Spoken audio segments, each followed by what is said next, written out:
لنطلع مع بعض أيها الأصدقاء مع درس رقم 13 كيف يتم عملية تعريف الكتاب الجديد. إذا نقلنا زر الكتاب الجديد يتفاعل معنا نموذج، هذا النموذج له زر. مراحل تنفيذ هذا الزر هو أخذ البيانات ووضعها في ملف إكسل وحفظ هذا الملف إكسل برقم. لنرى مع المراحل التنفيذية 2M، هذا هو النموذج الخاص ب 2M وهذا هو الزر. أما هذا النموذج له هنا أداة، هذه الأداة تأخذ بياناتها من النموذج الرئيسي. هذه الأداة عندما نفعلها نستطيع أن نختار إحدى هذه التصنيفات، وهذا الزر يحفظ هذه التصنيفات في مكان معين.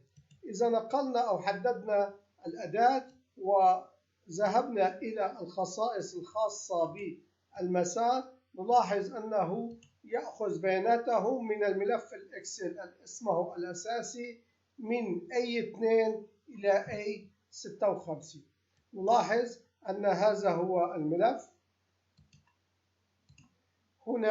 هنا يأخذ المجال الخاص بتلك الأداة.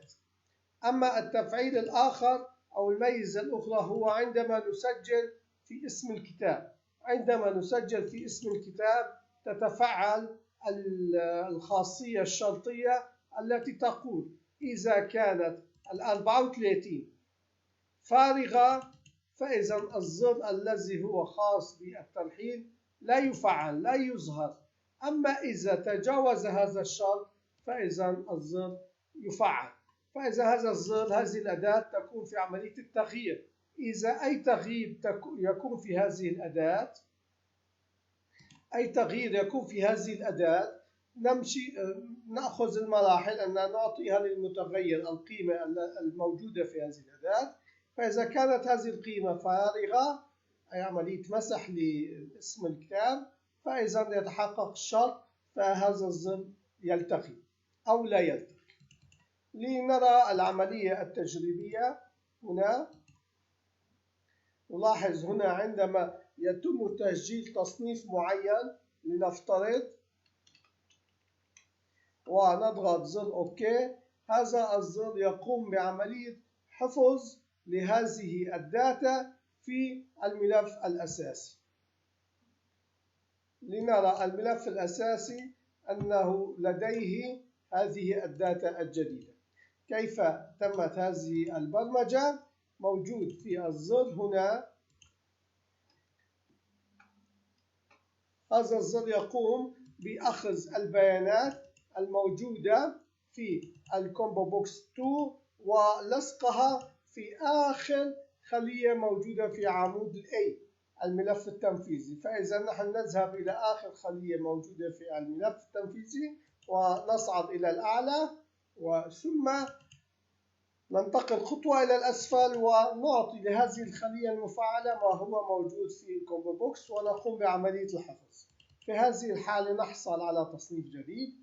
أما البرمجة الخاصة بالكتاب، كيف يقوم الكتاب بأنه يتحسس عن طريق هذا الزر كما رأينا. أما الزر الأساسي وهو يوجد للتأكيد، تم فرض له زر درس خاص. أما الزر الخاص بالترحيل، نحن الآن سوف ننتقل خطوة خطوة.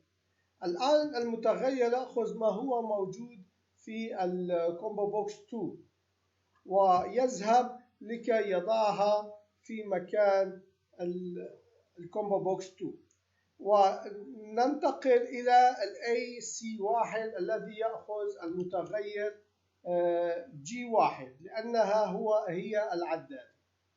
وننتقل هنا بفتح الNewM، هذا الملف الذي في الأخير يكون يأخذ من L2 ما هو موجود بالكومبو بوكس والA2 ما هو موجود بتكست بوك 33.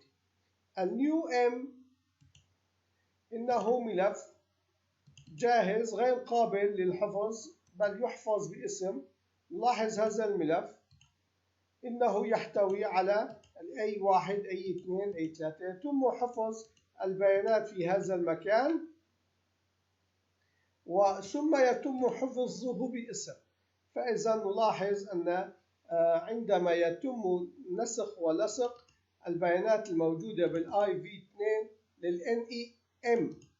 NEM هي عدادة خاصة بالكتب، يتم لصقها ونسخها ولصقها في H2 الخاصة بالNEM.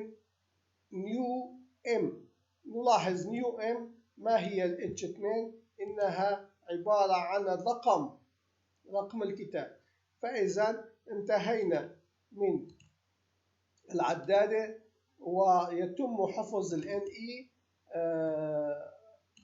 وننتهي من العدادة، ثم ننتقل إلى NEM وتبدأ الحركة أن NEM هنا تأخذ الخلية L2 ما هو موجود بالكومبو بوكس 2 والA2 تأخذ ما هو موجود بال33 والبي بيانات الخاصة في الكتاب. ثم نحدد H2 ونقوم بعملية نسخ لهذه البيانات ولصقها كقيم لأنها تؤخذ كعلاقة رياضية. وفي السطر التالي يوجد المتغير ج الذي يأخذ هذا الرقم. والآن نقوم بعملية حفظ باسم. نلاحظ أن هذا السطر يحفظ باسم الملف الذي نحن نقف عليه هو NEM، يحفظه باسم على أساس المسار الموجود في المتغير. هذا المتغير نقول له نحن موجودين بالإي في المجلد الفلاني ضمن هذا الرقم. فإذا نحن نطلب أن يتم حفظ باسم الملف NEM بهذا المسار وبهذا الاسم. وفي النهاية يجب أن نأخذ المسار الموجود A2 و M2 ينسخ من الملف الجديد الذي تم حفظه باسم جديد، ينسخ ويوضع في الداتا M. الداتا M هي كشف الكتب. ننتقل إلى آخر خلية من داتا M ونصعد إلى الأعلى، ثم يتم عملية لصق التباط. هذا السطر يقوم بعملية لصق التباط. وفي النهاية يتم ترتيب البيانات الموجودة بالداتا M لكي يتم فرزها تصاعديا أو تنازليا حسب طلب المستخدم.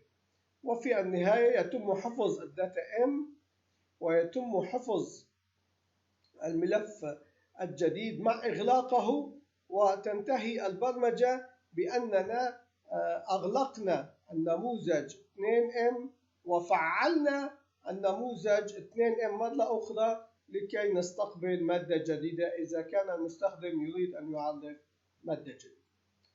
انتهت مراحل زر ترحيل كتاب جديد الذي هو مشابه لمراحل زر ترحيل مستعيل جديد. نعتذر عن شرح زر ترحيل مستعيل جديد لكي لا تكون الدروس مملة، إنها نفس الخطوات.